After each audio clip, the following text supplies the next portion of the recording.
going on, you guys? I'd like to welcome you guys to another One Take review. And this is my review of Love Simon. I know you probably seen the title talking about this is a review from a homophobe. I said that because somebody in one of my comments one day called me a homophobe because I said I didn't really care for calling by your name. Because a lot of people saw the movie and thought just because it has two gay leads that you were supposed to like, and if you didn't like it, you were a homophobe. No, it wasn't that. It was just I saw the movie and everybody who watched it saw a love story, and I just saw Arm & Hammer finessing shit. That's pretty much that. But this ain't about that. This is about Love Simon, which, goodness gracious. Listen, that was one reason I went seeing this damn movie. I had like 3 screenings to see it, and I couldn't catch neither one of them. One of them, I went the wrong day, had my days mixed up. The other one, I couldn't get a ride to the damn theater. So, all kind of bad shit. She was just completely fucked up. So I was just like, fuck it. Ain't meant for me to see it. Then I watched Jeremy John's review last night, and it was yesterday, and he was just telling. He said this is the best coming of age movie since Edge of 17. I really, really like Edge of 17, so that's what pretty much sold me on this movie. So I said, okay, let me go check it out, see what it's about.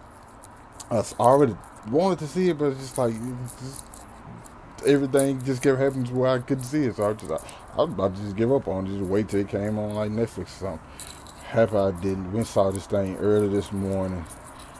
This movie is absolutely phenomenal. Okay, excellent. Love Simon is about a boy named Simon, of course, played by Nick Robinson, and he's a gay kid who's afraid to come out, but nobody knows he's gay, and this is pretty much a story about him coming out or trying to come out and going through the different things, and where he's a gay kid in school and nobody knows he's gay. He hasn't told anybody, so he has these feelings, and so he's going through everything. And he's pretty much a story about a guy who's pretty much not being true to who not necessarily not being true to who he is, but hasn't been able to embrace who he is completely to the world. And so he's going through this. He has, I would say, a normal family, but he has a mom and dad played by Josh Duhamel and Jennifer Gardner, and he has a little sister. I can't think of who she's played by. I know she was in Annabelle Creation. She's really good in that. She's really good in this too. And that's one thing about this movie. Jesus Christ, this has the best fucking supporting cast since I guess Black Panther was just a month ago, but since like Black Panther, the supporting cast of this movie is fucking phenomenal. Okay, you have Nick Robinson as the lead is strong, and everything happens around him. So you know it's still focused on him perfectly, and he carries this movie very, very well, and you get him even if I'm a heterosexual man, so I haven't faced what he's facing in this movie, but you still understand him. The movie does like a great job, whether you're straight, gay, black, white, male, female. It doesn't really matter, because him being gay is one thing, but more importantly, it's like a love story. And like a message to people to embrace like who you are. There's some shit that happens in this movie listen, there's one thing in particular that is hard to watch. It's kind of cringe worthy, you know what I'm saying? You see it happen, and then you see the results of when it happens, you know what I'm saying? It actually pisses you off. And there's something that Nick Robinson's character does, Simon does, that you just like. There's an easier way to. It's not necessarily an easier way to do it, but you kind of see why he's torn and he does what he does, even though if it ends up not being the right thing to do, and then it might end up hurting his friends in the process.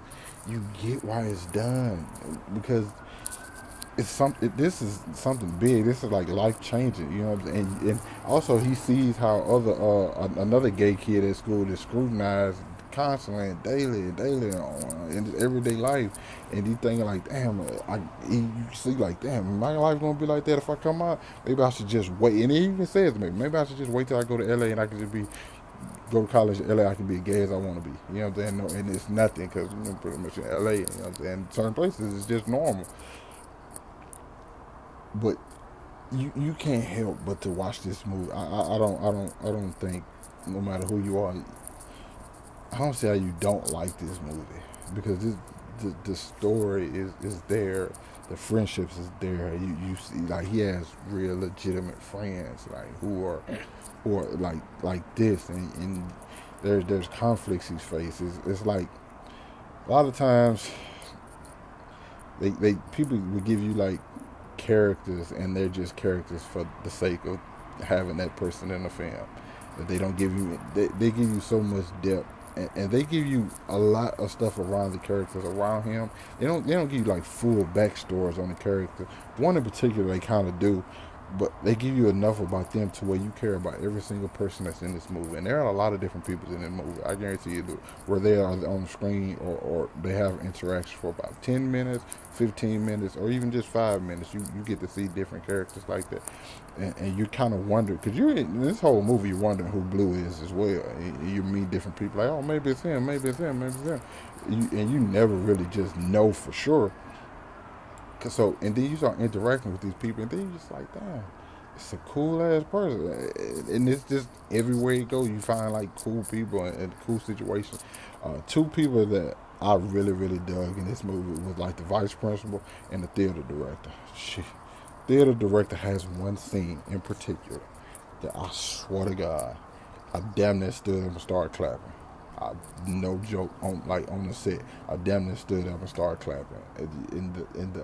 The vice principal, dude, just a cool ass dude. Like, literally, just like the coolest dude. Like, he's that teacher he's like that principal who get on your ass but still cool with you at the same time. Be like, hey, I'm gonna need you to come to my office. You know what I'm saying? I'll be still good. I mean, you know what I'm saying, but you know what you did was wrong. So, you know, he's that guy.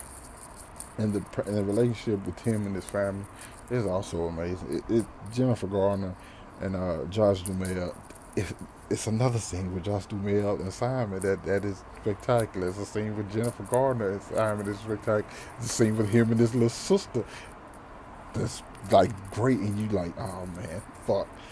There's so many different scenes that are just like, when you are glued to the screen, and it's fucking mind blowing. I got to give this movie. I can't quite give it a 10 out of 10. I just can't. I want to, but I can't. So I'm gonna give Love Simon a 9 out of 10, and it definitely gets a recommendation for me. This movie is kind of feels to me. It's not the same type of movie, but like how I felt leaving out of Wonder. You know what I'm saying? Movie that came out last year, or Brad Status. You know what I'm saying? This kind of movie feels in like the realm of where those movies fit in for me. They're just great fucking movies to watch, and when you leave out them, you feel different from when you first watched the movie. You know what I'm saying? So yeah, Love Simon definitely gets a recommendation from me. So if you watch this expecting me to shit on this movie just because I said in the title I was homophobe, that did. This, not first of all, I'm not a homophobe. Second of all, this movie is excellent and should be seen. Yeah. So like, comment, subscribe. You guys know. Same thing after everybody's video.